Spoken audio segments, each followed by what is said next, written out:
The light is fading, not in the dramatic end of a blockbuster way, but in the slow, syrupy manner of a long summer evening finally giving up the ghost. A soft, hazy gold dusts the tops of the cypress trees that line the horizon, and the air, thick with the day's heat, begins to cool ever so slightly on your skin. You can hear the distant, drowsy hum of a city settling down for the night. The sharp clatter of cartwheels on stone has softened to a dull, rhythmic rumble. The shouts of merchants have been replaced by the low murmur of conversation drifting from open doorways. This is where our story begins. In a world both profoundly strange and startlingly familiar. A world of marble and dust, of ambition and everyday routine. We are in Rome. Not the Rome of grand battles and triumphant parades you see in films, but the Rome of quiet courtyards and simmering pots, of tired feet and whispered secrets. It's a place where immense power and ordinary life exist side by side, often ignoring each other completely. And as we wander through its lamp-lit streets tonight, you will become a part of that life, a quiet observer, a ghost in the machine.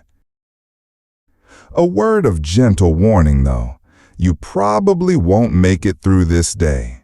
Not because of any impending danger, but because the gentle rhythm of this world, the soft storytelling, the ambient sounds, they are all designed to guide you softly into sleep, and that's perfectly okay.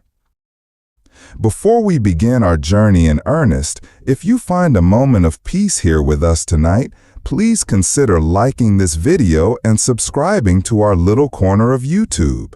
It helps our channel find other people who, like you, could use a quiet story to end their day.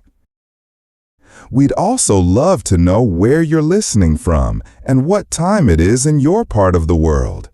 It's a small comfort to know we're all under the same sky, just experiencing it at different moments. Go ahead and leave a comment below with your city and time. We read every single one. Now, let the sounds of your own world fade away.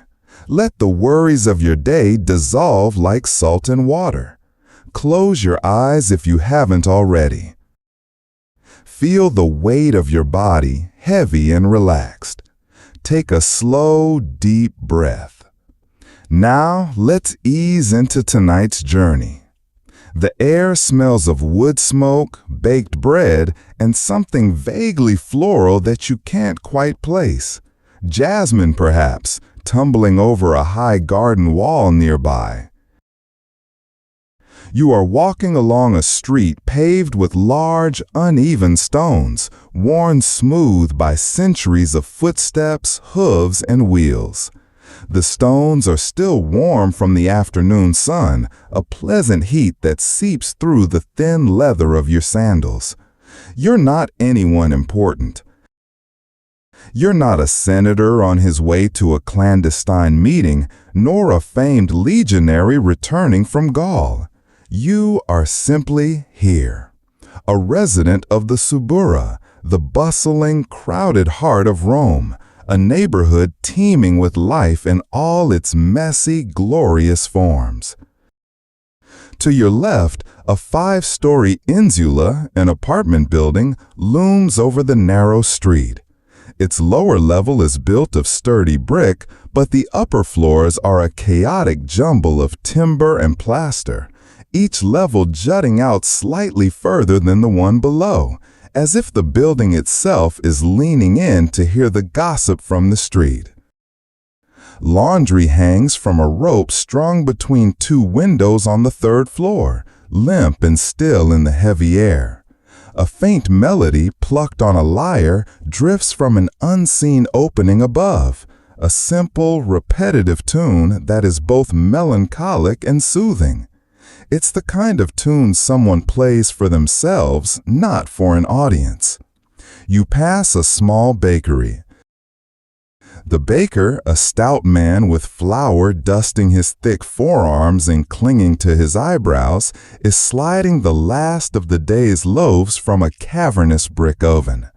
The scent of warm, crusty bread is almost overwhelming, a comforting, primal aroma that speaks of sustenance and home. He doesn't offer you any. This isn't a charity, and besides, you've already had your dinner. A simple affair of cheese, olives, and a piece of flatbread you bought earlier from a street vendor. This is the reality of Roman life for most people. The grand, multi-course banquets are the stuff of legend and the privilege of the very, very few. Most Romans ate simple, standing meals, often purchased from thermopolia, the ancient equivalent of fast food counters that dotted the city. The idea of a quiet, seated family dinner was not nearly as widespread as we might imagine. As you continue your unhurried walk, you notice the small details. A cat, sleek and black, watches you with unnerving stillness from its perch atop a crumbling wall. It doesn't flinch as you pass. It has seen thousands like you. You are just another shadow in its kingdom of twilight. You see a shrine to the lares, the household gods, tucked into a niche in a wall. A small, flickering oil lamp illuminates the two tiny bronze figures, their arms raised in a gesture of protection. Someone has left a small garland of flowers at their feet, now slightly wilted. It's a quiet reminder that faith and ritual are woven into the very fabric of this city, as commonplace and essential as bread and water. Ahead, the street opens into a small, dusty piazza. A central fountain, sculpted to look like a grinning river god, trickles water into a wide stone basin. The sound of the water is a constant, gentle murmur, a cool counterpoint to the warm, dry air. A few children are splashing their hands in the basin, their laughter echoing softly in the enclosed space. Their mother sits on the steps of the fountain, her head leaning back against the cool stone, her eyes closed. She isn't sleeping, merely resting in that deep, bone-weary way that only parents of small children can truly understand. You find an empty spot on the steps a little distance away and sit down. The stone is cool and smooth beneath you. You are heading somewhere in a vague sort of way. You work for a man named Lucius Callius, a moderately wealthy merchant who deals in imported spices and textiles. He's not an aristocrat, but he likes to pretend he is. He's hosting a small dinner party tonight, a cena, and you have been tasked with the final and perhaps strangest errand of the day. Your instructions were simple. Go to the market of Trajan, find a specific vendor known for unusual delicacies, and procure the main attraction for tonight's feast, the glizgliz, the edible dormouse. It sounds absurd, doesn't it? A fattened rodent as a luxury food? But in Rome, wealth and status are often displayed through an almost theatrical level of exoticism. The more bizarre and expensive the food, the more impressive the host. It's the ancient version of posting your ridiculously overpriced tasting menu on social media. Historians still debate whether the taste was truly the point, or if the performance of eating something so peculiar was the real delicacy. You suspect it's the latter. Lucius isn't known for his refined palate, but he's certainly known for his social climbing. You watch the sky deepen from indigo to a soft, velvety black. The first stars begin to appear, faint pinpricks of light in the vast darkness. The lyre music has stopped. The children have been gathered up and taken home. The piazza is quiet now, save for the gentle, ceaseless whisper of the fountain. There's a profound sense of peace in this moment. The day is done. The city is breathing out. You could stay here for a while. No one would bother you. But the dormice await. With a soft sigh, you push yourself to your feet.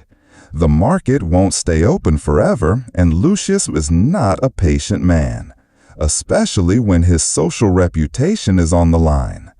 You give the fountain god a little nod, a silent thank you for the moment of rest, and continue your journey into the Roman night. The path ahead is lit by flickering oil lamps hanging from iron hooks on the buildings, casting long, dancing shadows that seem to have a life of their own.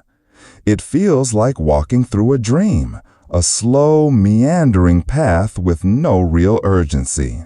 And in a way, that's exactly what it is. Leaving the quiet piazza behind, you turn onto a slightly wider, more important-looking street. This is the Via Lata, the broad way, though by modern standards, it's still charmingly narrow. The buildings here are grander, the stonework more precise. You can tell you're moving from a purely residential area into one where commerce and wealth begin to assert themselves more forcefully. The air changes too.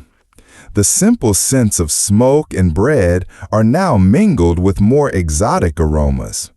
The sharp, spicy scent of cloves drifting from a doorway, the sweet, heavy perfume of incense, and the faint, briny smell of oysters being shucked somewhere out of sight.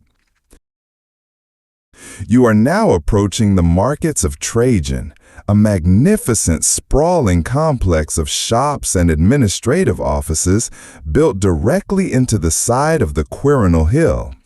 It's often considered the world's first shopping mall, a multi-level marvel of Roman engineering and architecture.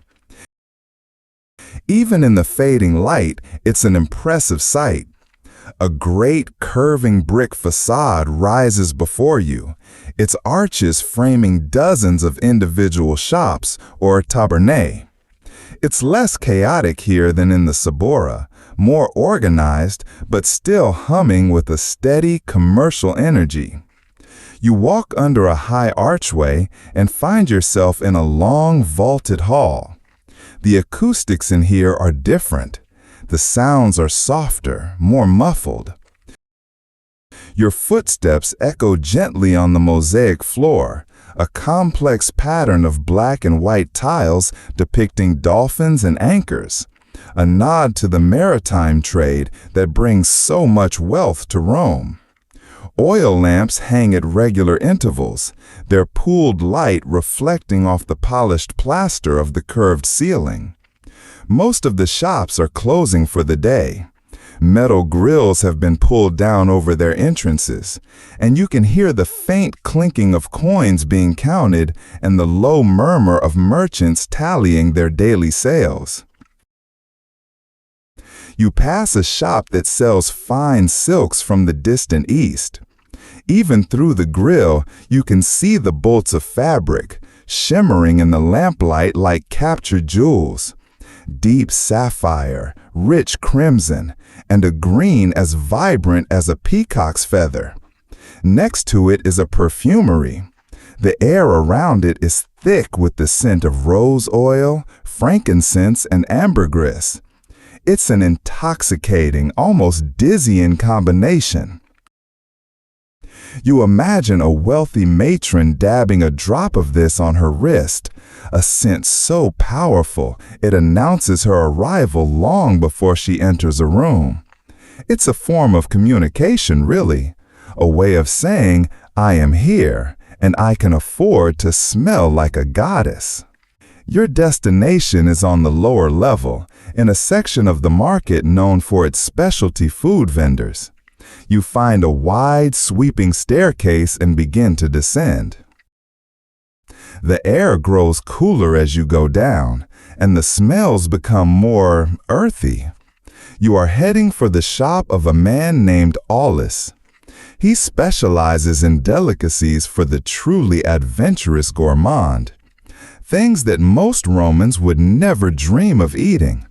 Strange sea creatures from the coast of Britannia, pickled songbird tongues from Gaul, and, of course, his famous dormice.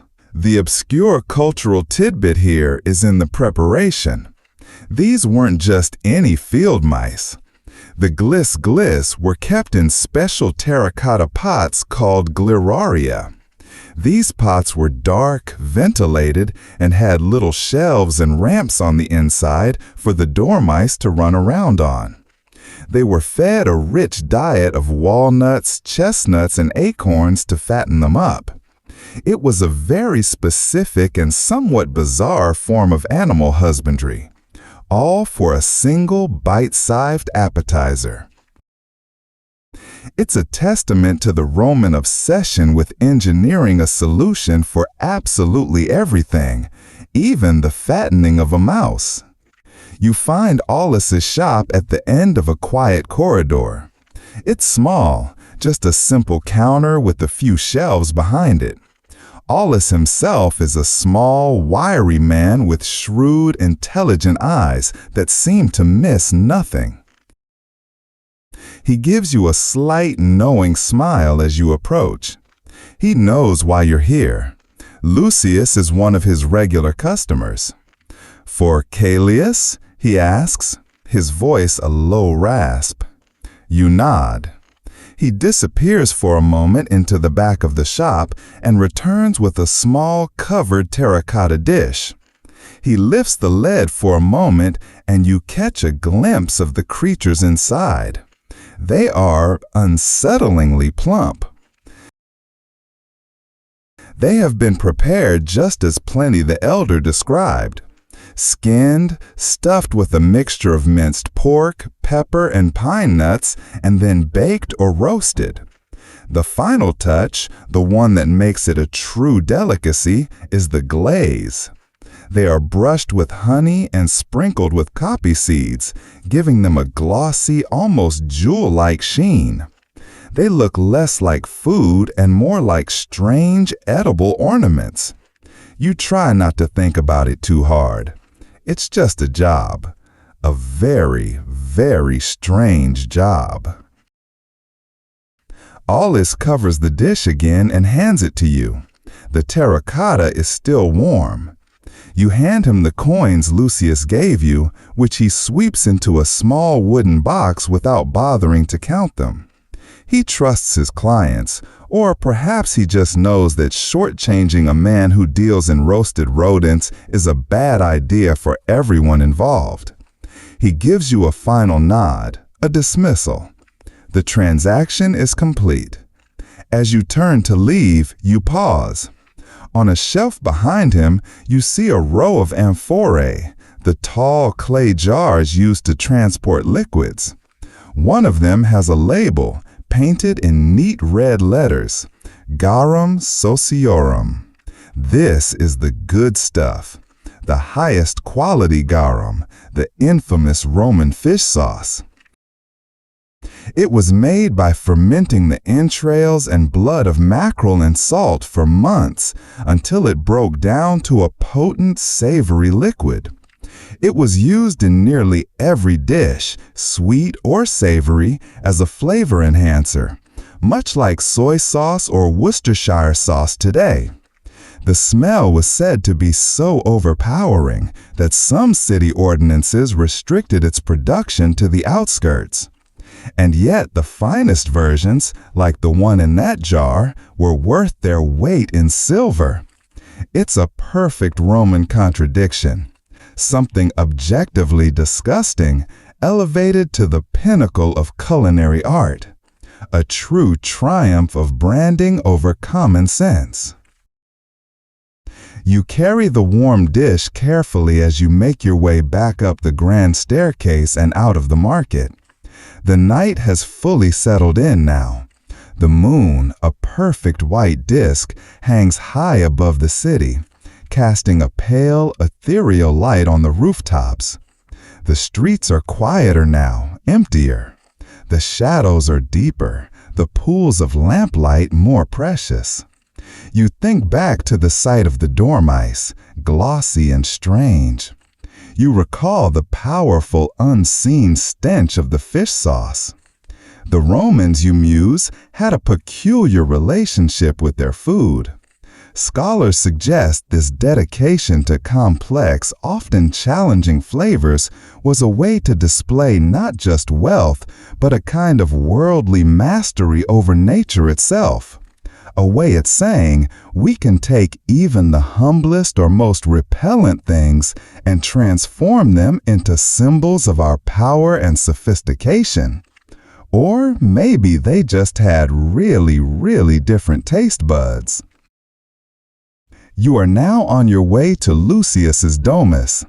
The journey isn't long, but it takes you through the winding, labyrinthine heart of the city at its most serene. You hold the warm terracotta dish in your hands, a strange offering for a strange world. The weight of it is a tangible connection to the past, a small, warm anchor in the vast, silent ocean of history. You focus on that warmth, on the gentle rhythm of your own breathing, on the soft scuff of your sandals on the ancient stone. There is nowhere else you need to be, nothing else you need to do. Just walk and breathe and listen to the quiet story of the night. Your journey through the sleeping streets ends before a large, imposing wooden door, set into a plain, windowless facade that faces the street directly. This is the home of Lucius Caelius. From the outside, it is deceptively modest. Unlike the towering insulae of the Suburra, a wealthy Roman's domus presents a blank, almost defensive face to the world. All the beauty, all the wealth, all the life of the house is turned inward, hidden from the noise and grime of the public street. It's the architectural equivalent of a private social media account.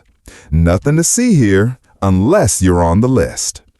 You lift the heavy bronze knocker, shaped like a lion's head holding a heavy ring in its jaws, and let it fall once. The sound is a dull, authoritative thud. You wait. For a moment, the only sound is the gentle hum of the city night, a sound you've become accustomed to. Then you hear the scrape of a metal bolt being drawn from the other side and the groan of the heavy door swinging inward. A man stands before you. He is the aniator, the doorkeeper or porter, a slave whose sole responsibility is to guard this threshold. He is large and impassive, his face a mask of professional boredom. He looks at you, then at the warm terracotta dish in your hands, and steps aside without a word, granting you entry. You step over the threshold, from the public world into the private one. The first thing you notice is the mosaic on the floor of the entryway, the vestibulum. It's a detailed depiction of a large chained dog, its teeth bared in a silent snarl. Below it, the words Cave Canem are spelled out in black tiles. Beware of the dog. It's a common sight in homes like this, a clever and slightly intimidating piece of decoration. A little bit of home security, a little bit of art, and a great way to make sure visitors watch their step. You are now standing in the atrium, the central heart of the Roman house. It is a large, open space, and it is breathtaking. The air here is still and cool. High above, a large rectangular opening in the roof, the compluvium, is open to the night sky. You can see the same white moon you saw in the street, but here it feels framed, like a deliberate piece of art. Directly below the opening, set into the floor, is a shallow rectangular pool, the impluvium. Its surface is a sheet of dark, still glass, perfectly reflecting the patch of starry sky above. The soft moonlight is the primary source of illumination in the space, supplemented by a few flickering oil lamps placed in niches along the walls. The effect is dramatic and deeply peaceful. This room was the public face of the family. It was here that the paterfamilias, the head of the household, would receive his clients and business associates each morning. The size and decoration of the atrium were a direct statement of the family's wealth and social standing. The bigger the hole in your roof, the more important you were, apparently. Lucius's atrium is impressive. The walls are plastered and painted with frescoes depicting scenes from mythology. Not the famous, dramatic ones, but quieter, more pastoral scenes of nymphs and shepherds in idyllic landscapes. The colors are muted in the dim light, soft reds, earthy ochres, and deep blues. To one side of the atrium, you see the larium, the household shrine, much grander than the little one you saw on the street. It's a built-in niche designed to look like a miniature temple, with small columns and a triangular pediment. Inside, several small bronze and silver figures stand sentinel. The two lares, protectors of the home, and a central figure of the genius, the spirit of the paterfamilias himself. A thin stream of smoke rises from a stick of incense, its sweet, woody scent perfuming the cool air. It is a space of profound stillness and reverence, a constant reminder of the spiritual forces believed to govern the family's fortunes. You stand by the edge of the impluvium, waiting. You are not a guest, so you will not be ushered further into the house just yet. You are an employee, a messenger, and so your place is here, in this semi-public space. You can hear the faint sounds of the party from deeper within the house, a ripple of polite laughter, the clink of a silver cup against a dish, the low melodic notes of a flute. It all feels very distant from here. You are in the house, but not a part of it. A common experience for so many people throughout history. You look down into the water of the impluvium. Your own reflection is a dark, indistinct shape, rippled by the faint draughts of air circulating in the large room. The Romans were masters of climate control in their own way. The design of the atrium, with its high opening and pool of water, created a natural form of air conditioning. Hot air would rise and escape through the compluvium, while the evaporation from the impluvium would cool the air that circulated into the surrounding rooms. A simple, elegant, and effective system. A young slave girl, no more than 12 years old, emerges from a corridor leading off the atrium. She moves with a quiet, practiced efficiency, her bare feet making no sound on the mosaic floor. She nods at you, her eyes flicking to the dish you hold. "The master is ready for it," she whispers, as if loud noises are forbidden in this sacred space. You hand the dish over to her. She takes it with both hands, her grip careful and steady. The main event of the evening has finally arrived, carried by a servant to be delivered by another servant. She turns and disappears back down the corridor from which she came. You are left alone again in the grand, silent atrium. Your job is done. Technically, you could leave now. Just turn around, walk past the mosaic dog, and back into the familiar anonymity of the city streets. But you are curious, and besides, no one has dismissed you. The precise etiquette for a servant in your position is something even scholars are not entirely clear on. It likely varied greatly from one household to another. So you wait.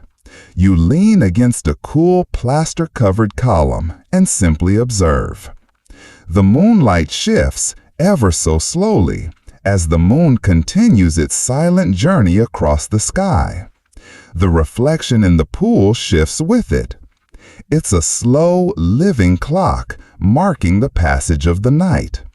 The house feels like a living thing around you. You can almost feel it breathe. The distant sounds of the party are a gentle, rhythmic pulse, like a far-off heartbeat. You think of the journey you took to get here. The dusty piazza, the bustling market, the silent, empty streets. It all led to this moment, standing in this quiet, beautiful room, holding a secret you are not meant to be a part of. The absurdity of the situation strikes you again. The fattened mice, the honey glaze, the immense effort and expense for what amounts to a single fleeting mouthful. It's a quiet, perfect piece of Roman theater. And for now, you have a front row seat, here in the tranquil, moonlit darkness. Time stretches and softens in the quiet of the atrium. You find your eyelids growing heavy. The cool air and the gentle, distant sounds of the party a perfect recipe for drowsiness. You shift your weight against the column, fighting the urge to simply slide down to the floor and close your eyes. Just as true sleep begins to feel inevitable, the same young slave girl reappears from the corridor. She beckons to you with a slight tilt of her head. It seems you are not being dismissed after all. Perhaps Lucius wants to thank you personally, or perhaps they simply need an extra pair of hands. You are not paid to ask questions. You follow her away from the atrium, leaving the moonlight and the open sky behind. The corridor is narrow and dark, lit by a single sputtering lamp that casts long dancing shadows on the walls. You are moving deeper into the private heart of the domus. The sounds of the party grow louder, closer. The flute music is clearer now, a light, meandering melody. The murmur of conversation is punctuated by a sudden, sharp laugh from a man. The corridor opens into a breathtaking space that makes the atrium seem almost stark by comparison. You have entered the peristyle, an open-air garden courtyard surrounded by a covered colonnade. If the atrium was the formal, public face of the house, this is its private soul. The garden is lush and green, a miniature oasis of order in nature. The scent of jasmine, the one you smelled from the street earlier, is strong here, mixed with the damp, earthy smell of well-watered plants and the faint, sweet scent of roses. Remember that street you walked past? It seems its secrets are now being revealed. A small fountain stands in the center of the garden, this one a simple, elegant spout of water falling into a circular marble basin, the sound a gentle, constant whisper. The walkway around the garden is shaded by the roof of the colonnade, its columns wrapped in ivy. The walls of the peristyle are covered in elaborate, colorful frescoes. Unlike the stately, mythological scenes in the atrium, these are more vibrant and playful. You see paintings of exotic birds perched on branches, bowls of impossibly perfect fruit, and trompe-l'oeil windows that seem to open onto vast, imaginary landscapes. It's an attempt to blur the line between the inside and the outside, to create a world of perpetual summer and effortless beauty. It is, you think with a touch of sleepy sarcasm, aggressively relaxing. You follow the girl along the covered walkway, your sandals silent on the cool tiles. She leads you toward a wide open doorway on the far side of the garden. This is the source of the light and the laughter. This is the triclinium, the dining room. You pause at the threshold, remaining in the shadows of the colonnade, and look inside. The room is lavishly decorated. 3 large cushioned couches, or lecti, are arranged in a U shape around a central low table made of polished citrus wood. Each couch is wide enough for 3 people, and they are all occupied. The guests, 9 in total, the ideal number for a Roman dinner party, are not sitting, but reclining on their left elbows, propped up by embroidered cushions. This practice of reclining while eating is one of the most famous aspects of the Roman cena. It was a status symbol, adopted from the Greeks, meant to signify a life of leisure, free from the need to sit upright like a common laborer. Historians and archaeologists can reconstruct the couches and the rooms, but they can never fully capture the lived reality. One has to wonder if eating a full meal while lying on your side for several hours was truly as comfortable as it was fashionable. Lucius Caulius, your employer, is the host. He reclines at the head couch in the position of honor. He is a portly man with a florid face, dressed in a toga of fine snow-white wool. He laughs loudly at something one of his guests has said, his whole body shaking. The guests are a mix of men, all dressed in similar finery, their fingers adorned with gold rings that catch the light from the dozens of oil lamps lighting the room. And there, in the center of the low table, is your contribution. The terracotta dish, now uncovered, its contents arranged artfully on a bed of fresh bay leaves. You see a guest spear one of the honey-glazed dormice with a small, 2-pronged fork and pop it into his mouth. He chews thoughtfully for a moment, then nods his approval to Lucius, who beams with pride. A culinary triumph.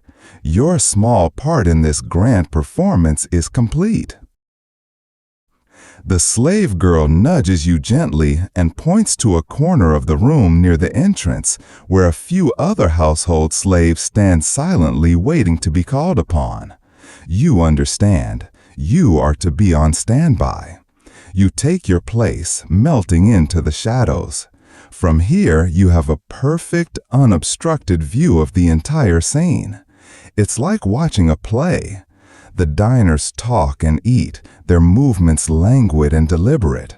Slaves move silently in and out, refilling wine cups from ornate silver jugs, clearing away empty plates and bringing new courses. The sheer amount of food is staggering. After the dormice appetizer, you see plates of oysters, trays of spiced vegetables, roasted fowl, and a large fish decorated with edible flowers. The Romans did not have pasta in the way we know it.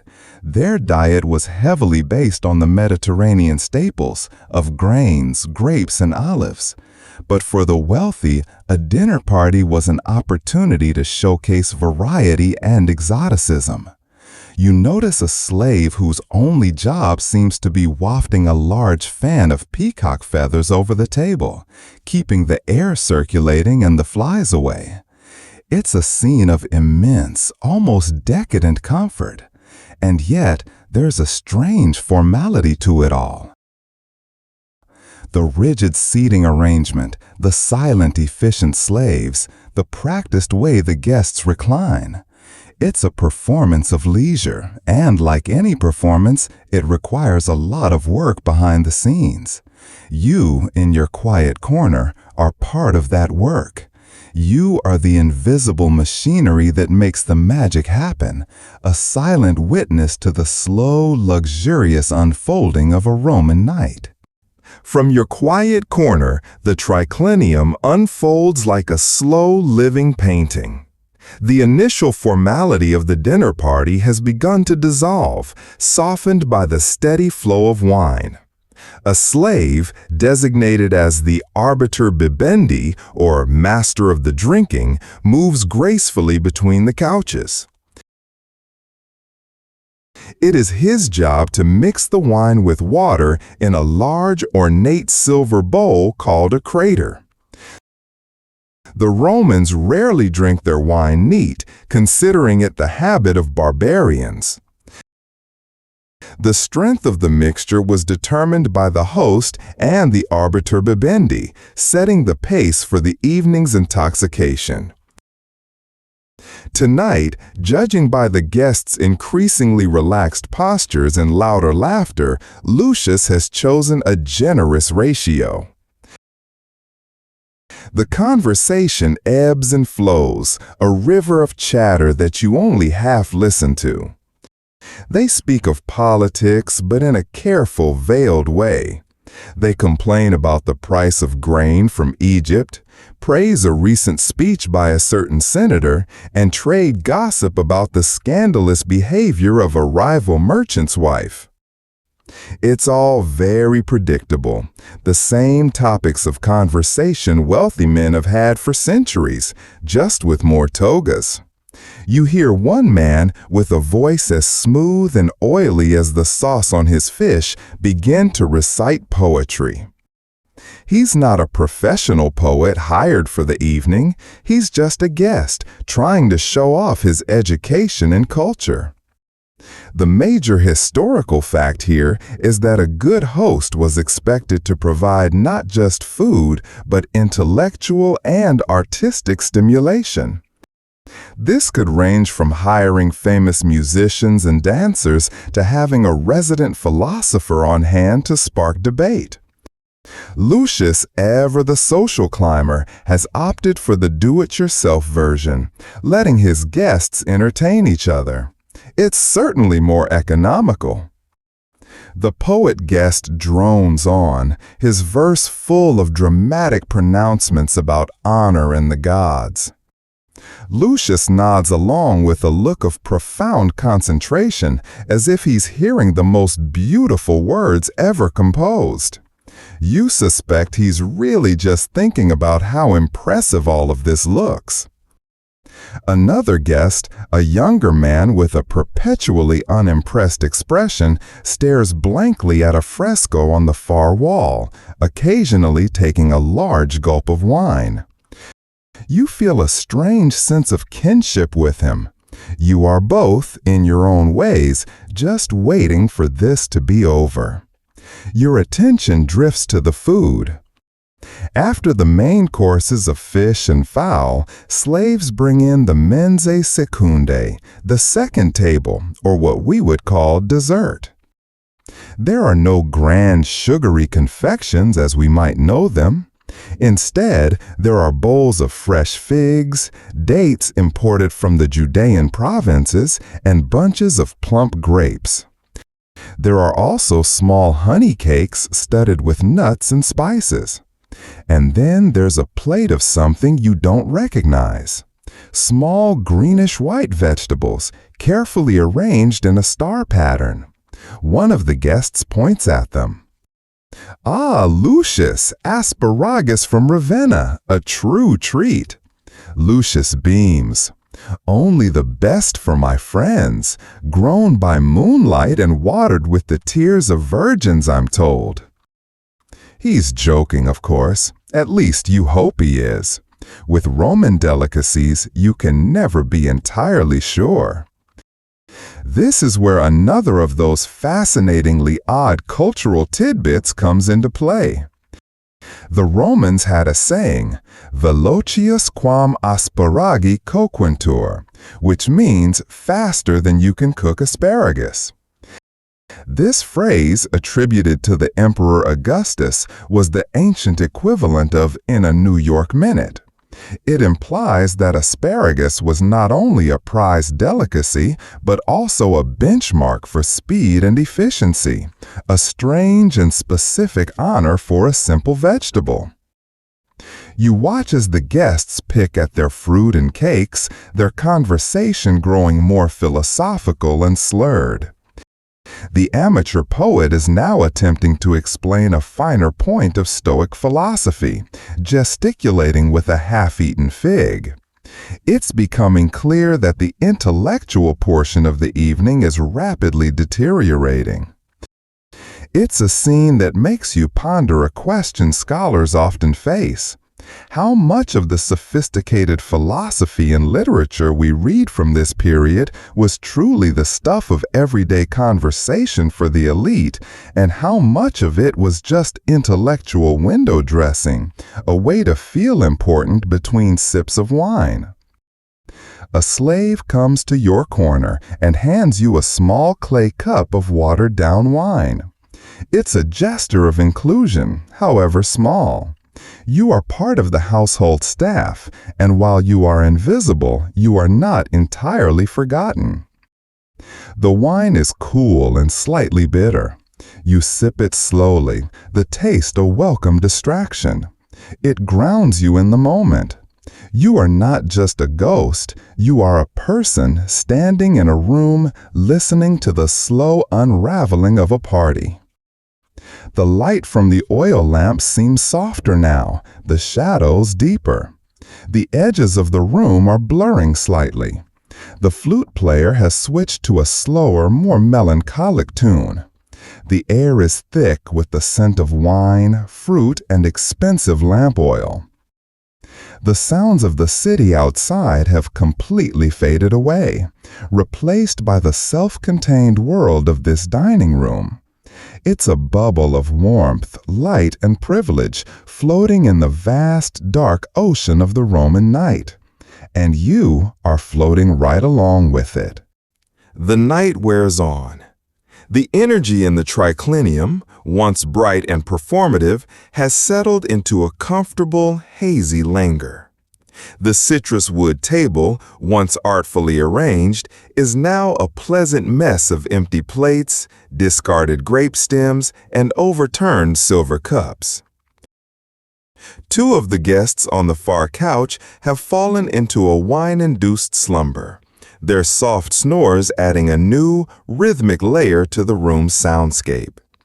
Lucius, your host, is leaning heavily on his cushions, his eyes half closed, a faint, blissful smile on his face. His party was a success. The dormice were a hit. The poetry was recited. The wine flowed freely. His status has been, for one more night, successfully performed. The remaining guests speak in lower tones now, their conversation more personal and rambling. The slick, oily-voiced man is no longer reciting poetry, but is now complaining quietly about the interest rate on a loan. The unimpressed young man seems to have found his voice and is engaged in a surprisingly earnest, though slightly wobbly, debate with his couchmate about the best way to train hunting dogs. The pretense has fallen away, leaving behind the simple, universal reality of people growing tired at the end of a long evening. It is at this point that Lucius struggles to sit up a bit straighter and claps his hands weakly for attention. The slaves, including you, straighten up from their positions in the shadows. It's time for the final ritual of the Roman dinner party, the offerta. This was the custom of giving gifts or party favors for the guests to take home with them. It was another opportunity for the host to display his wealth and generosity. The gifts could range from the mundane, napkins, toothpicks, to the extravagant, silverware, expensive foodstuffs, even slaves. The quality of the gift was, naturally, a reflection of the guest's importance.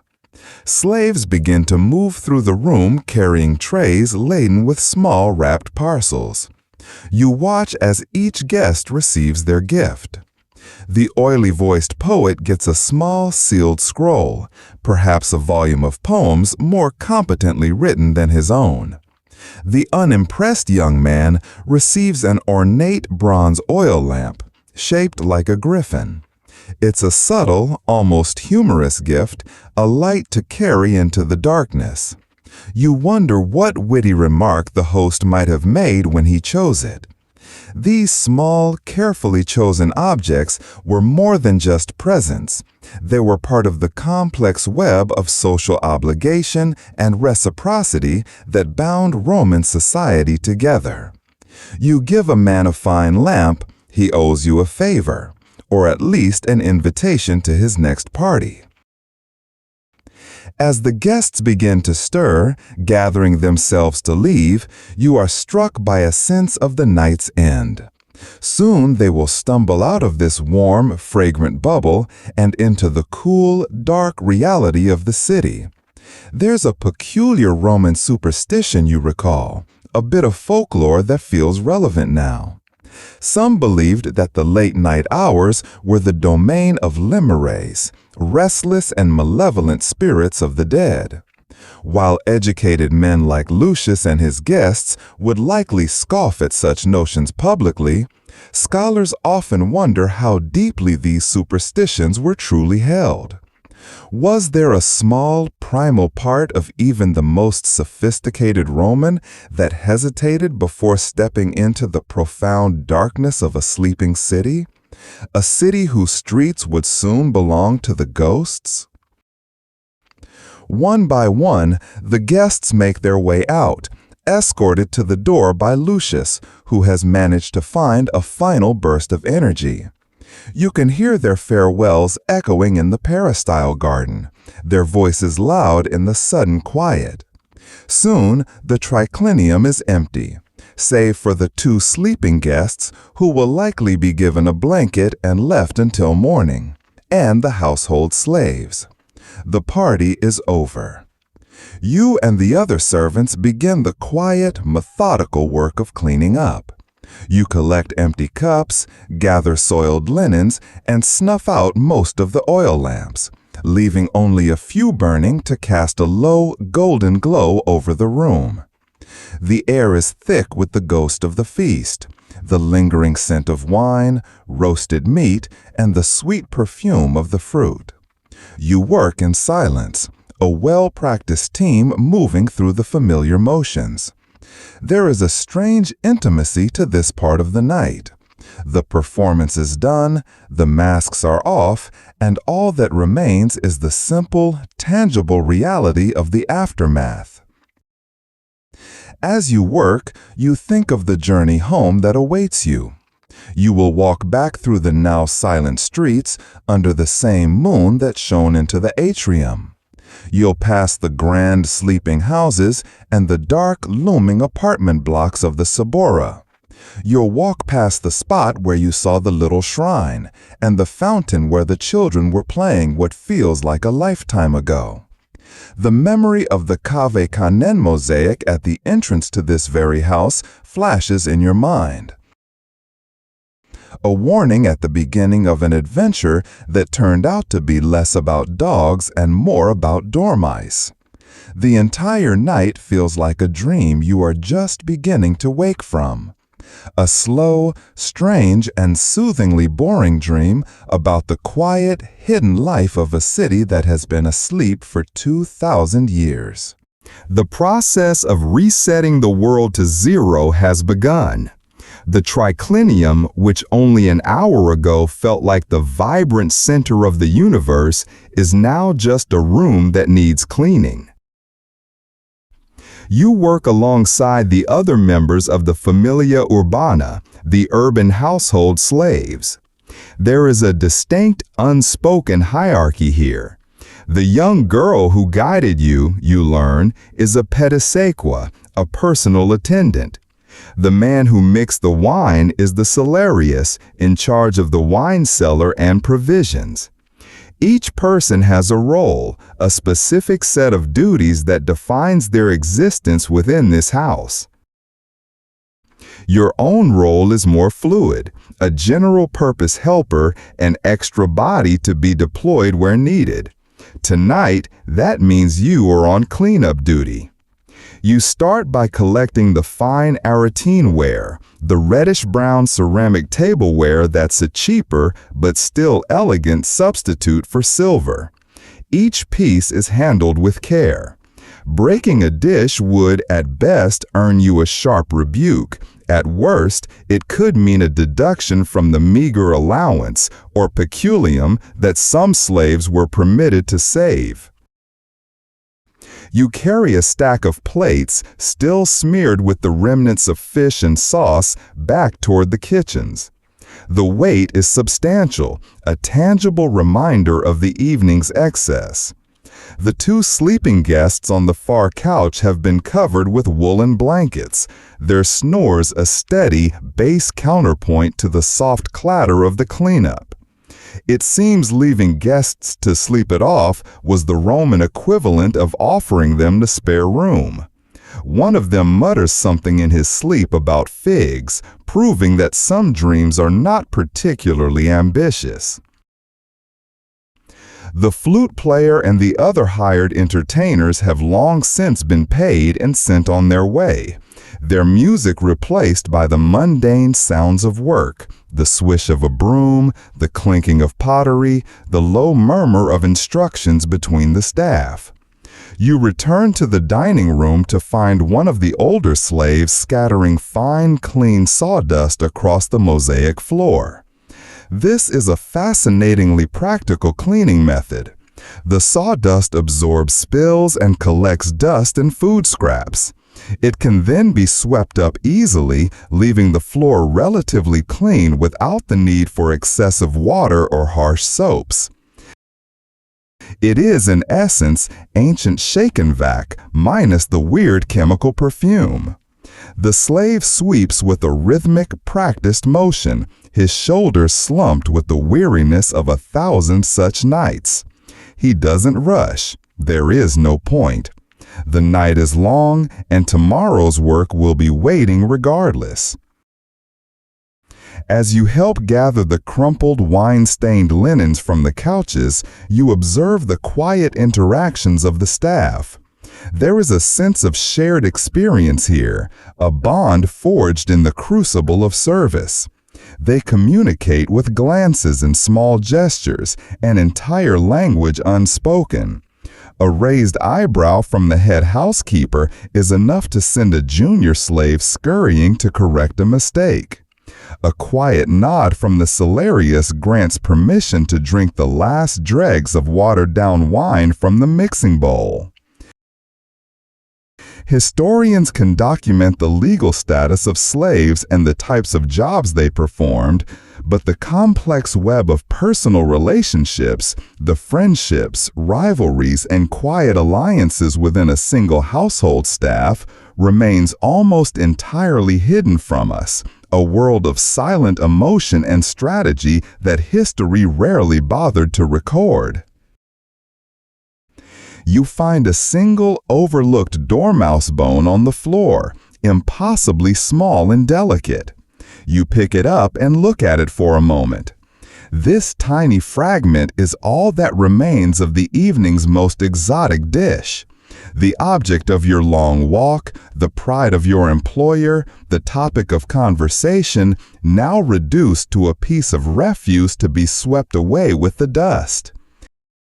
It feels profound in a sleepy, vaguely philosophical way. Or maybe you're just tired. It's probably that you're just tired. The work is not hard, but it is thorough. Every cushion is plumped, every surface wiped.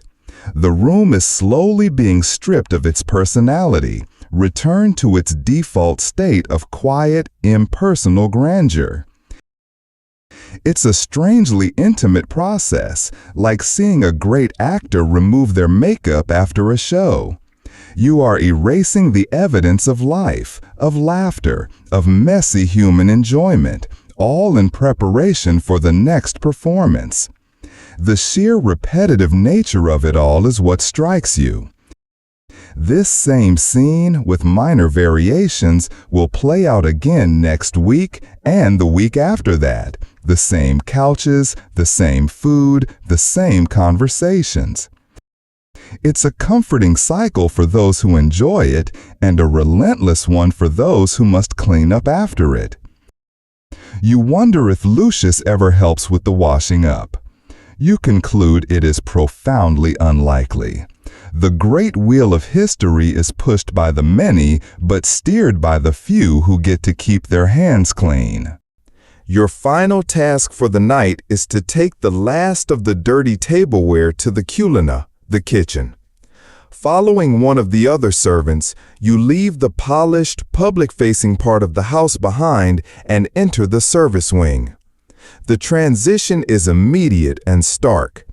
The smooth mosaic floors give way to packed earth and rough flagstones. The air, once perfumed with incense and flowers, now smells of smoke, grease, and old vegetables. You have passed through the looking glass. The Roman kitchen was not the heart of the home. It was its grumbling stomach. Often small, dark, smoky, and relegated to a far corner of the house to minimize the risk of fire and keep the smells away from the delicate noses of the elite, the culinary was a place of pure, unadorned function. Lucius's kitchen is no exception. It's a small, boxy room with a high, soot-stained ceiling. There is no chimney as we would know it, just a small grilled window high on the wall, which does a poor job of ventilation. The air is still warm and thick from the day's cooking. In the center of the room is a raised brick hearth, the focus of all activity. Coals from the long dinner service still glow with a dull orange light, pulsing gently in the gloom. This simple hearth was the height of cooking technology. There are no ovens for baking bread. That was done at a commercial bakery like the one you passed in the Suburra. This space is purely for stewing, frying, and grilling.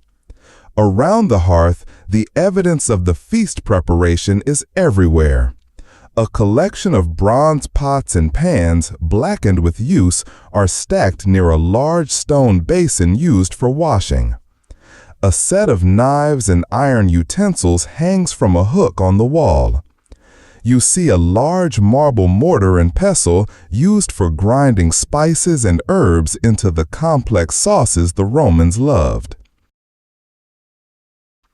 The head cook, a formidable Gallic woman with tattoos on her arms and a permanent scowl, is sitting on a low stool by the dying fire, sipping something from a clay mug. She watches you and the other servant bring in the last of the plates, her eyes sharp and critical, ensuring you don't drop anything. She has presided over a culinary marathon, and her weariness is palpable. Preparing a multi-course cena on a simple hearth like this was an act of incredible skill and grueling physical labor. You place your stack of plates by the stone basin. Remember the terracotta dish the dormice arrived in? You see it sitting there, already scrubbed clean, waiting to be returned to the vendor Aulus tomorrow. Its brief moment of glory is over. Now it's just another piece of pottery. You look around at the other signs of food preparation. In a cool, dark corner of the room, you see a large amphora half buried in the earth floor, a clever method of keeping its contents, likely olive oil or wine, cooled without a proper cellar. This is a key insight into their world. Without refrigeration, food preservation was a constant battle against nature. Meats were salted or smoked, fruits were dried, and vegetables were pickled. Planning a feast required not just culinary skill and understanding of what was fresh at the market that day, but also a deep knowledge of what could be safely stored and for how long. One of the great challenges for food historians is that while writers like Apicius left behind recipe collections, they were often frustratingly vague. A recipe might call for a little honey or tell you to cook until done, assuming a level of base knowledge that has long since been lost. Scholars can only make educated guesses as to what these dishes truly tasted like.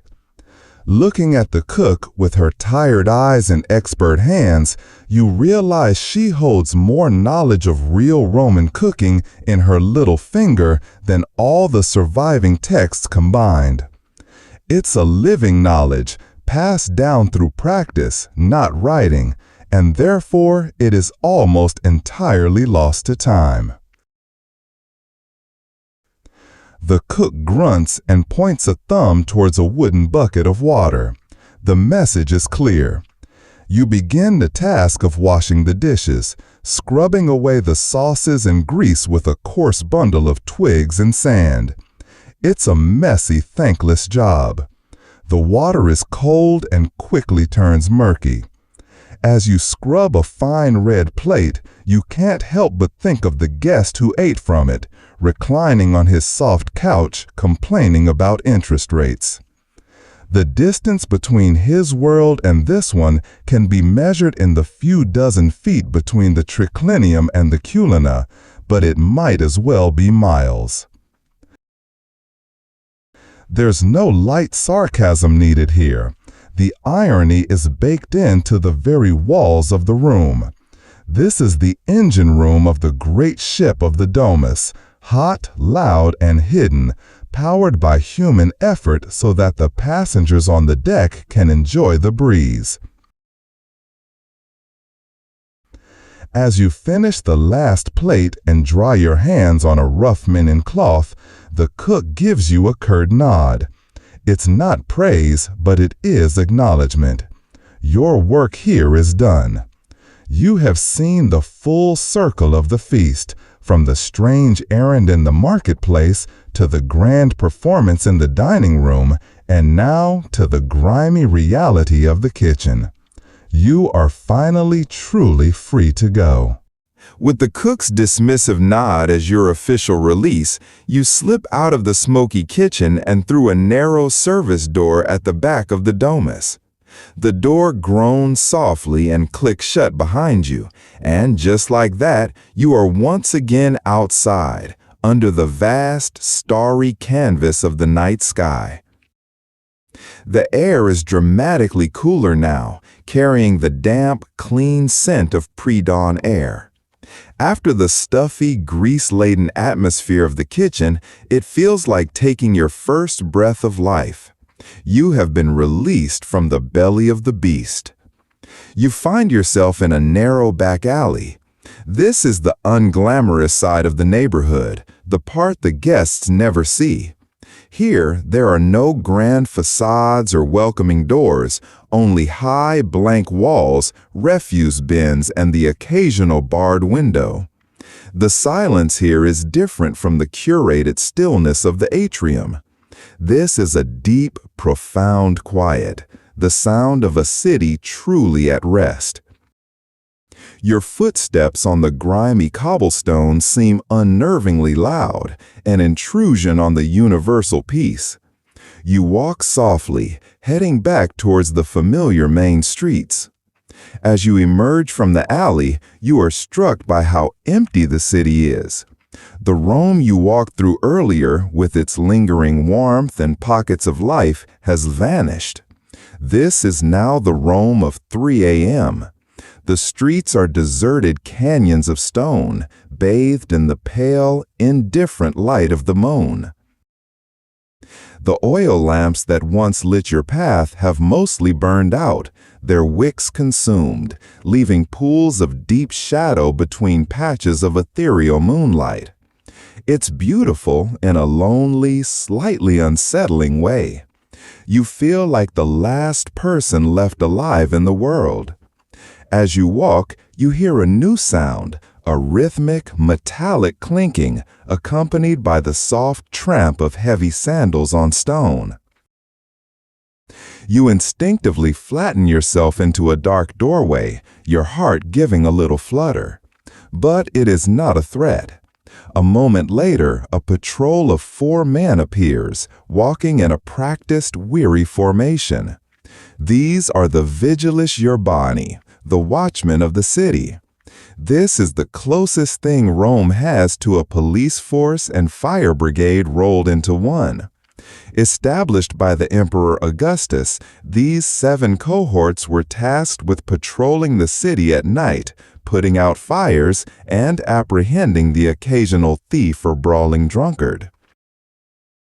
They carry buckets and axes for firefighting and short swords for keeping the peace.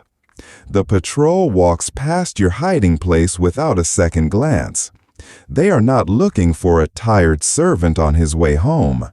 Their eyes are scanning the rooftops, looking for the first telltale glow of a fire, the single greatest threat to a city built of timber-framed apartment blocks and crowded tenements. Scholars debate how effective the Vigilis truly were at preventing crime. Their primary role was always firefighting, but their mere presence on the streets likely offered some measure of psychological comfort to the sleeping citizens. Seeing them pass, you feel a small wave of relief. The city is not entirely lawless.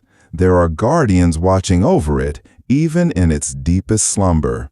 They are the city's immune system, patrolling the dark veins of its streets.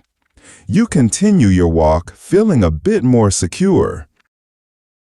The profound silence allows you to notice things you hadn't before. The way the wind whispers around the corner of a tall building, the rustle of a mouse skittering in the shadows, the distant, mournful hoot of an owl, a sound that many Romans considered a terrible omen. There was a rich tapestry of belief surrounding the night and its sounds. A dog howling at the moon, a sudden clap of thunder from a clear sky, a particular type of dream experienced just before dawn, all could be interpreted as messages from the gods, portents of good or ill fortune. You listen to the city's quiet symphony and decide, for your own peace of mind, to interpret it all as a sign that you should be in bed. The deep quiet and solitude are a strange sort of luxury. After an evening spent as an invisible cog in a machine of social display, being utterly, completely alone feels like a gift. No one is watching you. No one requires anything of you. You are just a single, anonymous soul making your way home. There's a freedom in it. You could, if you wanted, attempt a little bit of the poetry you heard earlier, declaiming it to the moon and the empty streets. You consider it for a moment, then decide against it. The owl's hooting was probably omen enough for one night, and your performance would likely be judged just as harshly. The route back to your own neighborhood, the Sabora, feels different now. The streets are the same, but your perception of them has changed. They feel wider, older, more mysterious. You pass a grand temple, its massive marble columns gleaming in the moonlight, looking less like a place of worship and more like the bone structure of some great sleeping beast. You pass the dark, shuttered storefronts of the Forum, the political and commercial heart of the empire, now as silent as a tomb. The contrast is jarring. The most powerful place on earth, and at this hour, it's just a collection of empty, silent buildings. It's a humbling reminder that all power, all glory, all noise and fury eventually has to go to sleep. You are back on familiar ground now. The grand, sterile avenues of official Rome give way to the narrower, more chaotic, and crooked streets of the Suburra. It feels like coming home. The air is different here too. It lacks the faint, lingering scent of incense and marble dust. Instead, it smells of humanity, of charcoal smoke, stale wine, and 1,000 people living in close quarters. It's not a pleasant smell necessarily, but it is the smell of your world. You turn a corner and see it, the piazza with the fountain.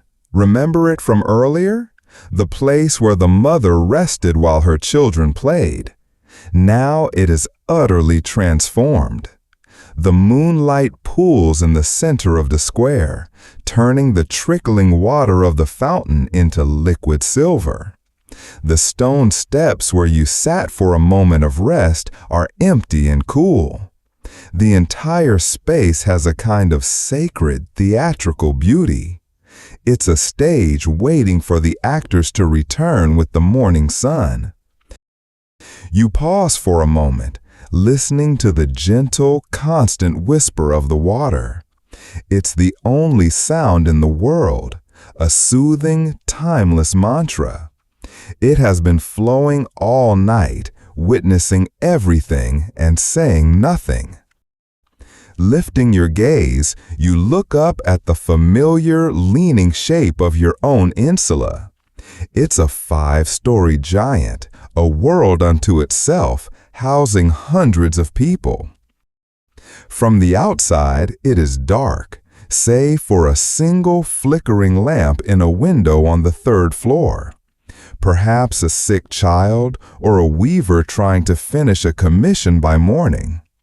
Life in these apartment blocks was precarious. The major historical fact of these buildings was their inherent danger. Hastily and cheaply constructed by greedy landlords, they were notorious for collapsing. Fire was an even greater, more constant threat. With families cooking in cramped, open-air conditions on upper-floor balconies, a single stray spark could turn the entire tinderbox structure into an inferno in minutes. Living in an insula was a calculated risk, the price one paid for living in the heart of the world. You approach the heavy wooden door at the entrance. It is, of course, locked. You pull a small, worn leather pouch from your belt and retrieve a simple bronze key. As you fit it into the lock, you glance up at the sky. How did Romans tell time at night? For the wealthy, there might be a public water clock or horologium nearby. But for most, time was measured in vaguer terms, by the position of the stars, by the changing of the vigilus shifts, or simply by the state of your own bladder. You judge by the position of the moon that it is in the deep night, a perfectly imprecise and wonderfully human way to measure time. Precise schedules are a luxury of a later age. The lock groans in protest, and you push the door open into a pitch-black entryway. The air inside is thick and stagnant, a cocktail of all the building's smells trapped for the night. You begin the long climb up. The stairs are steep and wooden, creaking ominously under your weight with every step. There are no lamps here. You guide yourself with one hand on the rough plaster wall, your feet knowing the way from thousands of repetitions.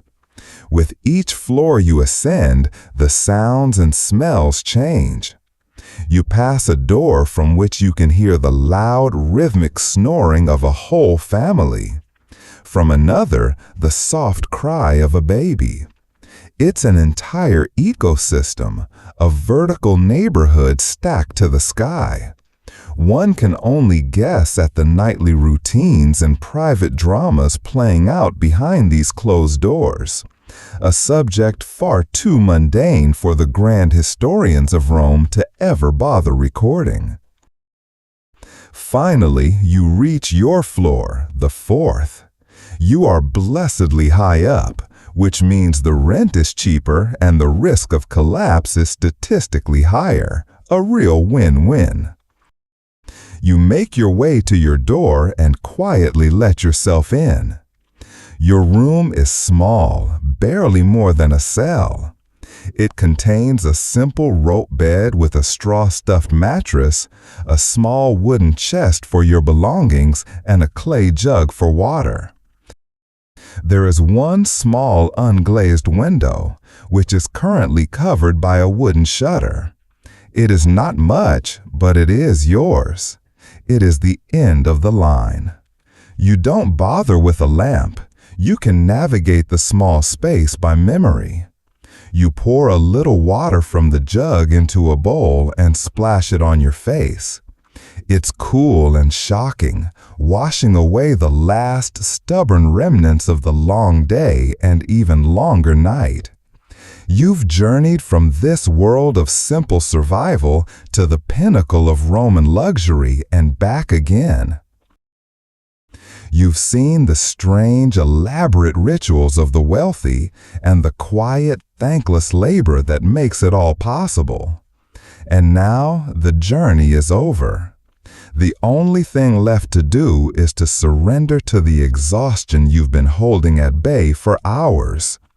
You pull off your dusty sandals, lay down on the mattress, and pull a thin wool blanket over yourself. The straw rustles softly beneath you. It is the best sound in the world. The darkness in your small room is absolute. Not the soft moonlit dark of the atrium or the dappled, shadowy dark of the streets, but a thick, tangible blackness that presses gently against your closed eyelids. The wooden shutter over the window blocks out everything, creating a perfect sensory void. It is in this profound absence of light that your other senses begin to awaken, painting a picture of the world around you. You lie still on your straw-stuffed mattress. It's a humble bed, a world away from the plush, embroidered couches of the triclinium. The historical reality for most Romans was not luxury, but simple subsistence, and this extended to their sleeping arrangements. Your mattress is a coarse linen sack filled with dried straw, and while it was fluffed this morning, it has already begun to compress under your weight, developing lumps and valleys that your body must accommodate. It rustles softly with every slight movement, a dry, whispering sound that is the only true sound in your room. It's not comfortable, precisely, but it is familiar. It's the shape of home. You've had worse. At least it doesn't snore or try to recite poetry. From beyond your thin wooden door and through the plaster and timber walls, the sounds of the insula filter through, muffled and transformed. You can hear the deep rumbling snore of your neighbor, the one you heard on the stairs. It's a constant, steady rhythm, a human metronome marking the passage of the night. You hear a floorboard creak on the level above you, followed by a series of soft, shuffling footsteps. Someone else is restless. You hear the faint, almost imperceptible cry of a baby from somewhere further down, a thin thread of sound that is quickly shushed. You are alone in your room, but you are not alone in your building. You are one cell in a vast, sleeping honeycomb, each chamber holding its own small world of dreams and worries. This is a good moment to reflect on the Roman relationship with dreams. They were not seen as random neural firings or subconscious anxieties. To the Romans, dreams were a vital channel of communication with the divine. They were messages, omens, and prophecies sent from the gods. A particularly vivid or strange dream would be a topic of serious discussion in the morning. People might take their dreams to a professional interpreter in the forum, hoping to glean some insight into their future, their health, or their finances.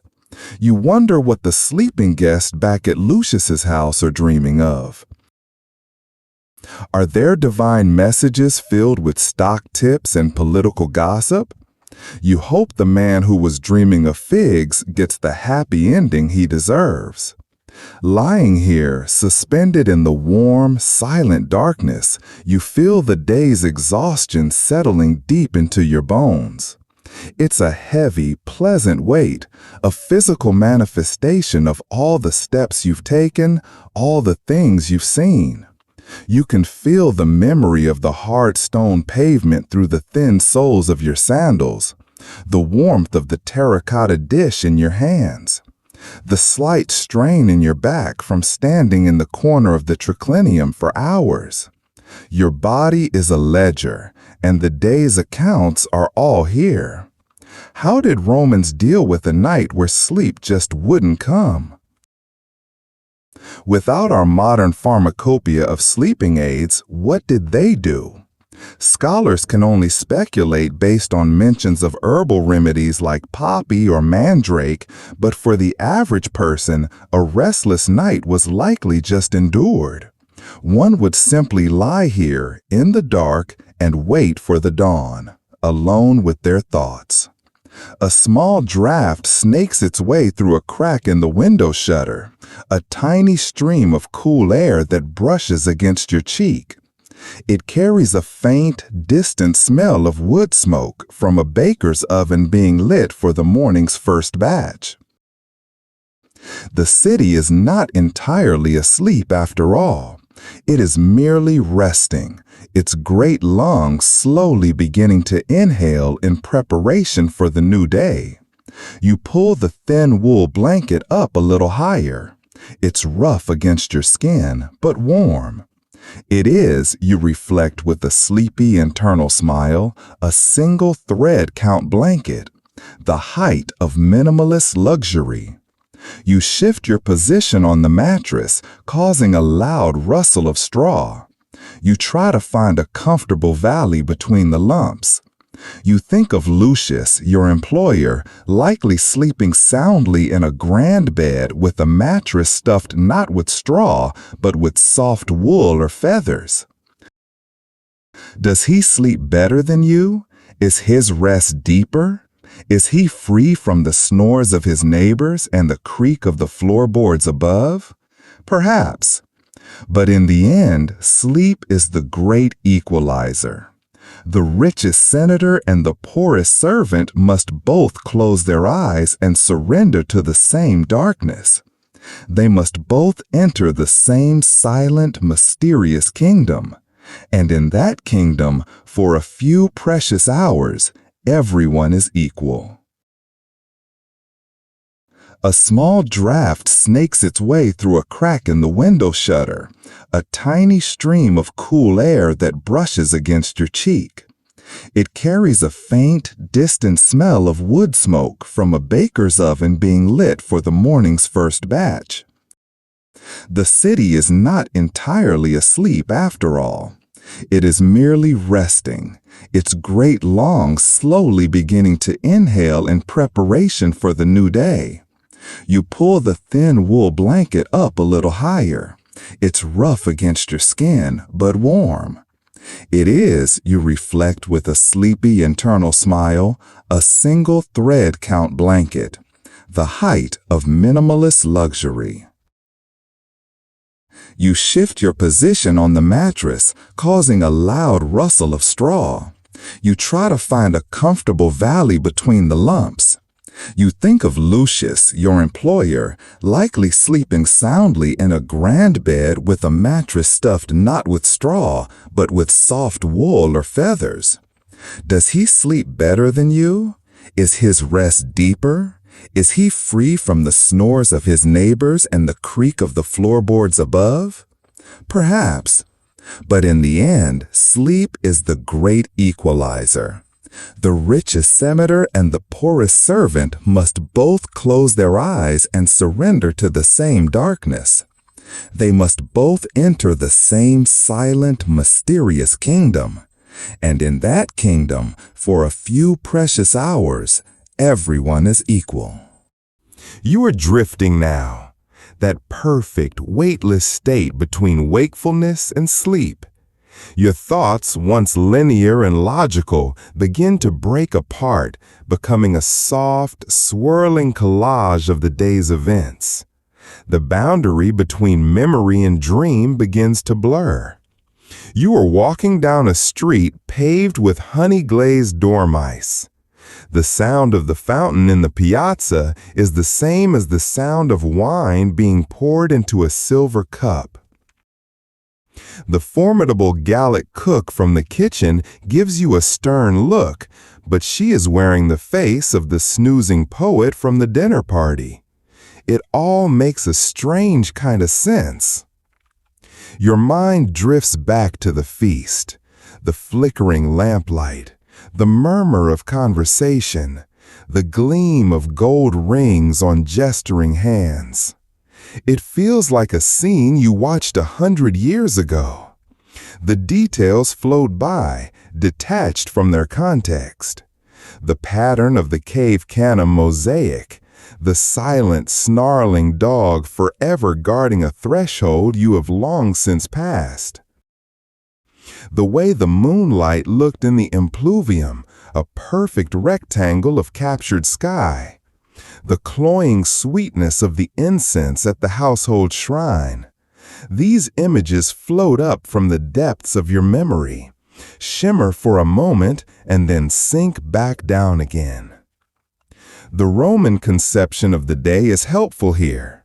For them, the new day did not begin at the stroke of midnight, a strange and arbitrary point in the deepest dark. The new day began at sunrise. This time, these last few hours of blackness before the dawn was a kind of temporal limbo. It was the night, but it was also the space between days. It belonged to neither yesterday nor tomorrow. And that is exactly where you are now, in a quiet, timeless void. It is a space for spirits and for sleep.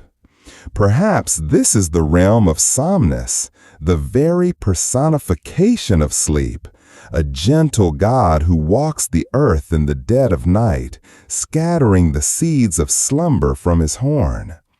One can only wonder about the true psychological state of a people who lived so intimately with the cycles of light and dark, whose lives were dictated not by the ticking of a clock, but by the rising and setting of the sun.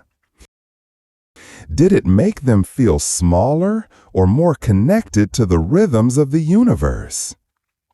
You think of the strange journey of the dormouse, from its special terracotta pot, to the markets of Trajan, to the roaring heat of the kitchen, to the fine platter on Lucius's table, and finally to its ignominious end as a tiny bone swept up with the dust. It seems like a ridiculous amount of effort for something so small. A perfect metaphor for something. You're too tired to figure out what. Maybe it's a metaphor for how absurd life is. Or maybe it's just a story about a mouse. Either way, it has brought you here, to this lumpy mattress and this profound welcome peace. The last vestiges of conscious thought begin to fray. The snore from your neighbor's room is no longer an annoyance. It's a lullaby, a steady, rhythmic wave washing you further out to sea. The rough wool of your blanket is no longer coarse. It is a warm, heavy anchor holding you safely in place. You have done your work. You have walked the city. You have seen its secrets. You have returned to your small corner of the world. There is nothing left to do. There is nothing left to think about. The story is over. You feel your body finally letting go. A final deep sigh escapes your lips. The tension you didn't even know you were holding in your shoulders and your neck dissolves. You are sinking into the straw, sinking into the darkness, sinking into the deep, quiet, dreamless sleep you have so richly earned. The city, the feast, the journey, it all fades to black. You are dreaming, but you do not know you are dreaming. You only know that you are standing once again in the triclinium of Lucius Caelius, holding a terracotta dish. The dish, however, is not warm. It is cool, like the stone of the fountain in the piazza, and it feels impossibly heavy in your hands. The air is thick with the scent of jasmine and wood smoke, but also of damp earth, as if the peristyle garden has overgrown its boundaries and is pushing its way into the room. You look at the guests reclining on their couches. They are not the same men from the party. They are the 4 vigils, the watchmen you saw on the street, still wearing their helmets and carrying their axes. They stare at you with blank, expectant eyes. One of them, the one in Lucius's place of honor, points a bronze-tipped spear at your dish. "The offering," he says, his voice the sound of grinding stones. "It is time for the offering." You look down at the dish. It does not contain roasted dormice. It contains a collection of small, smooth white stones, each one glowing with a soft internal light. This is the strange territory of the Roman dream world, a place where the divine and the dead could make their presence known. The Romans believed that the manes, the deified spirits of one's ancestors, could visit in dreams, offering guidance or warnings. A dream like this, full of strange symbols and figures of authority, would be considered deeply significant, a direct message from the spirit world that required careful interpretation. Are the watchmen your ancestors? Are the glowing stones a promise of wealth or a warning of some impending task? The dreamer's only job is to witness, to remember. You walk forward to serve the strange meal. Your feet feel heavy, as if you are wading through water. As you approach the central table, you stumble on the edge of the mosaic floor. The cave canem dog, the beware of the dog mosaic from the entryway, is here in the middle of the floor, and you have tripped on its chained collar.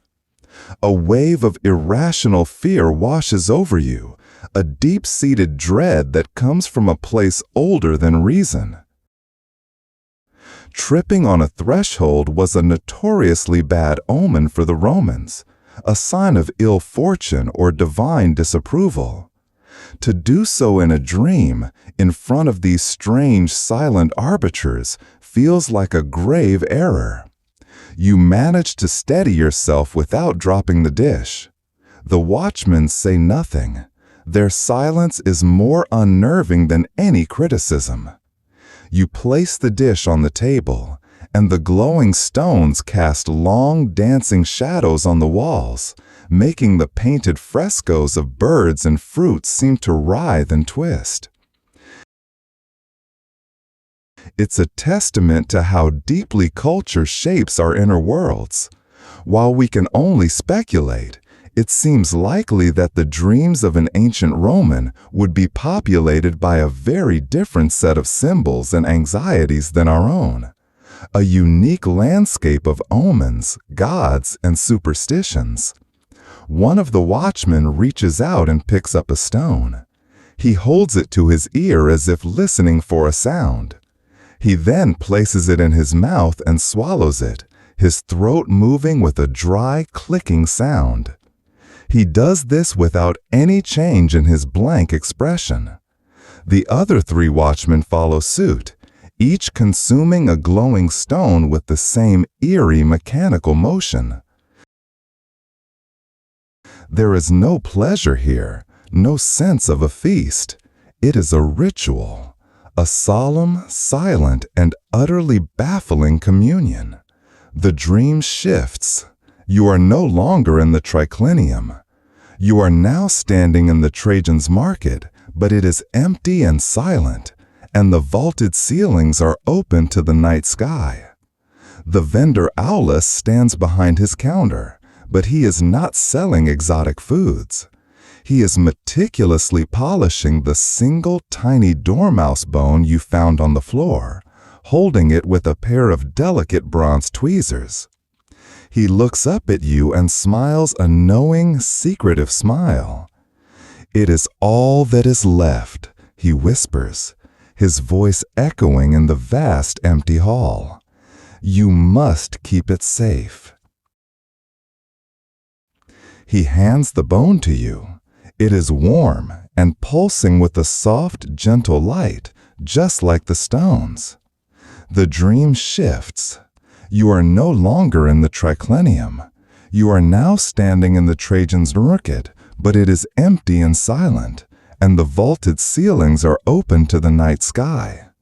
The vendor Aulus stands behind his counter, but he is not selling exotic foods. He is meticulously polishing the single tiny dormouse bone you found on the floor, holding it with a pair of delicate bronze tweezers.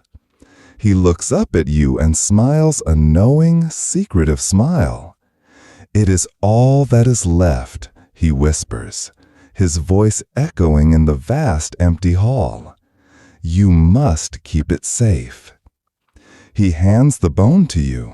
It is warm and pulsing with a soft, gentle light, just like the stones. The dream shifts. You are walking through the streets of the Subura, but the buildings are impossibly tall now, leaning so far over the street that they nearly touch, blocking out the sky. You hear the sound of the fountain, but there is no piazza. The sound is coming from your own pocket. You reach inside and pull out not a fountain, but the lyre you heard being played from the apartment window at the beginning of the night. It plays its sad, simple melody all by itself. The dream is a soup of sensations, a gentle, nonsensical narrative that your sleeping mind has stitched together from the scraps of your day. It is the brain's housekeeping, sorting and filing the day's memories in its own strange, poetic way. It is deep, restorative, and profoundly weird. And it is in this strange, symbolic world that you will remain, safe and sound, until the first hint of morning begins to call you home. The edges of the dream begin to soften and fray. The impossible, leaning buildings of the Subura dissolve into mist. The sound of the self-playing lyre in your hand fades, its melody replaced by a new sound, a distant, rhythmic clatter. You are floating in a warm, dark, and peaceful void. The dream is over, but you are not yet awake. You are in the gentle, shallow waters between the land of sleep and the shore of consciousness. The sound grows gradually louder, more defined. It's the sound of heavy wooden shutters being thrown open, of metal grills on shop fronts being scraped back. It is the sound of Rome waking up.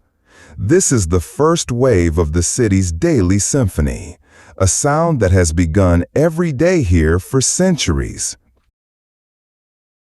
It is followed by the murmur of voices, the crowing of a rooster from a rooftop coop, and the unmistakable rumble of a heavy cart beginning its slow, groaning journey over the cobblestones. Your consciousness drifts towards the surface, pulled gently by these familiar sounds. A new light, thin and gray, begins to seep through the cracks in your own shutter. It isn't the sun yet, but the sun's promise, the first blush of dawn that chases the deepest black from the sky. The Roman day started brutally early, especially for the working class and for those enmeshed in the city's complex social hierarchies. Soon, the streets will be filled with clients heading for the salutatio, the formal morning greeting at their patron's home. Men like Lucius Caelius would already be awake, preparing to receive a stream of visitors who would offer him respect and political support in exchange for legal aid, a small handout of food, or simply the honor of being associated with them. For thousands, the day's first task was to remind a richer man that they existed. You can only guess at how the average Roman, the baker or the potter or the laundry worker, truly felt about this daily pre-dawn ritual. Was it a resented obligation or just the accepted rhythm of life, as natural as the sunrise that prompted it? For you, at this moment, it is simply a signal. The world outside your small room is stirring, and soon you must stir with it. But not yet. There are still a few precious moments of peace to be had. You are aware of your body again. The lumpy straw of the mattress beneath you, the rough texture of the wool blanket against your skin, the cool air on your face. These are no longer dream sensations. They are real, grounding you in the present moment. Your mind, no longer occupied with glowing stones and silent watchmen, is calm and empty. It is a state of pure being. You think of the quietest moments from the day before, the gentle, constant whisper of the fountain in the empty piazza at dusk, the perfect, silent reflection of the moon in the pool of the atrium.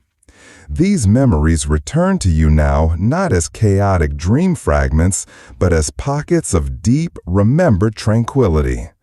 They are the anchors that hold you steady as the tide of the waking world begins to flow in. The light seeping through the shutter brightens from gray to a pale, milky white. The sounds from the street grow in volume and complexity.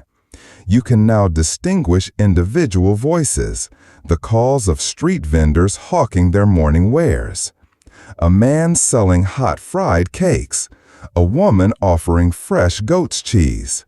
Their cries are a familiar, melodic part of the urban soundscape, the city's unique and unofficial alarm clock. It's a gentler way to wake up than a sudden, jarring noise. It allows the mind to surface slowly, to reassemble itself at its own pace. You take a slow, deep breath, the first truly conscious breath of the new day. You can taste the cool, dusty air of your room. You are here. You are now. The long journey through the Roman night is almost over. The strange feast, the silent streets, the deep symbolic dream, they are all behind you now, memories that are already beginning to feel distant, like a story you were once told.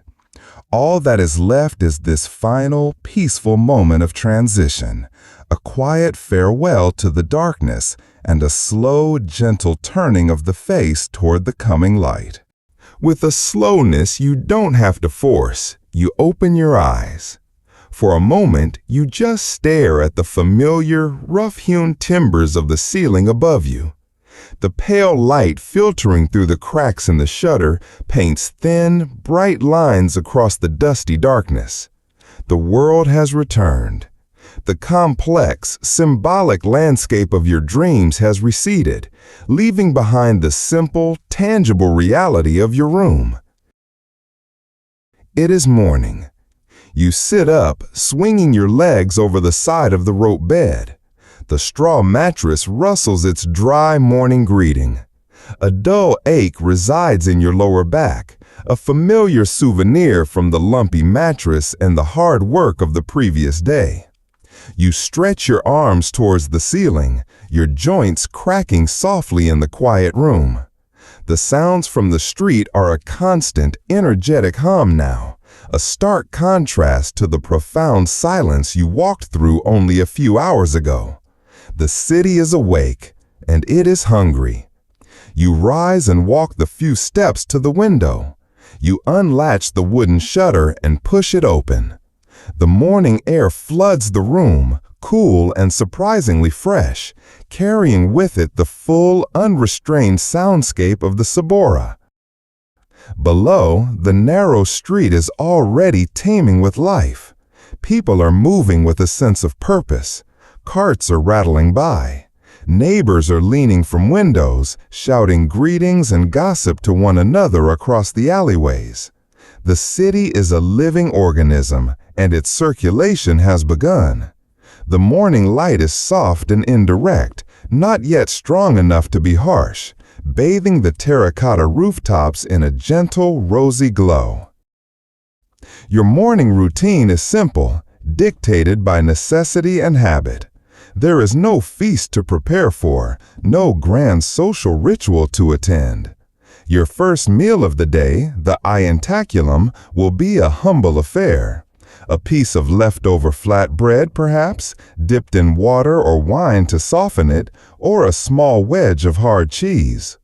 This was the standard breakfast for the vast majority of Romans, a quick, functional intake of calories to start a long day of labor. The idea of a large, leisurely breakfast was a foreign concept. Before you eat, you perform a small, almost unconscious ritual. You face the window towards the growing light and offer a silent, mumbled word of thanks. Perhaps to Janus, the god of beginnings and doorways, or perhaps just to the new day itself. It is a quiet acknowledgement, a way to ground yourself before the day's chaos begins. It is one of those small, personal acts of faith that form the true, unwritten religion of daily life. The grand temples and public ceremonies are one thing, but it is these little moments that truly anchor a person in their world. We can never know for certain what the morning felt like to an average Roman, the precise combination of sounds, smells, and light that greeted them. But we can imagine that it was moments like these that provided a sense of continuity and peace. You turn from the window. Your journey is complete. You have traveled through the heart of the Roman night, from the bustling streets of dusk, through the opulent halls of a rich man's feast, into the silent, watchful hours of the deepest dark, and through the strange, symbolic country of dreams. You have seen the city in all its guises, its public grandeur and its private hidden life, its loud ambitions and its quiet moments of peace. You have returned. The day ahead is unknown. It will bring its own work, its own challenges, its own small joys and frustrations. But for now, in this quiet moment, there is only a sense of calm completion. You are awake, you are here, and the story of the night is over. The sounds of the Roman morning begin to fade now, growing softer, more distant. The calls of the street vendors and the rumble of the carts all dissolve into a gentle, soothing hum, like the memory of a pleasant dream. Let them fade away completely. Your own journey is complete, and your only task now is to rest. Feel the weight of your own body, safe and secure in your own bed, in your own time. The world of ancient Rome, with its strange feasts and silent streets, can be left behind. It will be there for you another night, should you wish to return. But for now, there is only this moment, this deep, quiet peace. Let your mind be as empty and calm as the moonlit atrium. Let your thoughts drift as aimlessly as the last wisp of incense smoke. There is nothing you need to do, nothing you need to solve. Every muscle in your body can release its hold, sinking deeper and deeper into a state of profound, untroubled rest. Your breathing is slow and steady, a gentle, rhythmic wave that carries you further away from the shores of wakefulness. Just listen to the sound of your own quiet breath, the softest and most soothing lullaby in the world. Allow yourself to drift on that sound into the deep, healing, and restorative sleep that awaits you. There are no more stories to tell tonight. There is only rest. Sleep now. Sleep well.